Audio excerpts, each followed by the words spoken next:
Easy pizza બનાવવા માટે આપણે લઈશું એક બાઉલ લેશું, એમાં તેલ નાખશું, પછી હળદર નમક નાખશું, પછી મેગી મસાલો નાખી દીધો છે, મેં અંદર એડ કરી દીધો છે, પછી અંદર ગાજર નાખી દીધા છે ખમણેલા, પછી કેપ્સિકમ નાખી દીધા છે કટિંગ કરેલું સુધારેલા પતલા પતલા, પછી અંદર નાખી છે અમે કોબી, પછી પાછો ઉપરથી મેગી મસાલો નાખી દીધો છે ને સારી રીતના એને મિક્સ કરી દીધું છે। પછી મિક્સ થઈ ગયા પછી મેં એને સાઈડ પર મૂકીને મેં બધા સોસ તૈયાર કરી લીધા। આ કિસન ટમાટો કેચઅપ છે જેને એક નાની એવી વાટકીમાં કાઢી લીધી, શેઝવાન ચટણીને એક નાની એવી વાટકીમાં કાઢી લીધી છે, માયોનીઝને એમાં નાની એવી વાટકીમાં કાઢી લીધી, અને માખણ, પછી આ ચીઝ લીધું છે, બધું સાઈડમાં કાઢી લીધું ને આ જો રેડી થઈ ગયું છે।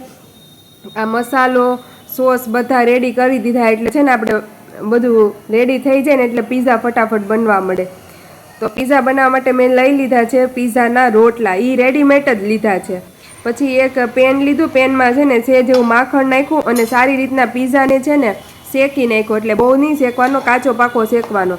શેકાઈ જાય પછી ઉપર મેં સોસ નાખ્યો, શેઝવાન ચટણી અને માયોનીઝ નાખીને સારી રીતના મિક્સ કરી દીધું ને લગાવી દીધું। પછી એની ઉપર નાખ્યું છે મેં સલાડ, એ બધું જે આપણે ઓલું કર્યું હતું ને શેકવું હતું ને એ સલાડ નાખ્યું, પછી એની ઉપર ચીઝ નાખી દીધું, ચીઝ નાખીને પછી મેં એને ઢાંકી દીધું, ઢાંકીને પછી 5 મિનિટ રહેવા દીધું, ત્યાં ચીઝ ઓગળી ગયું હતું।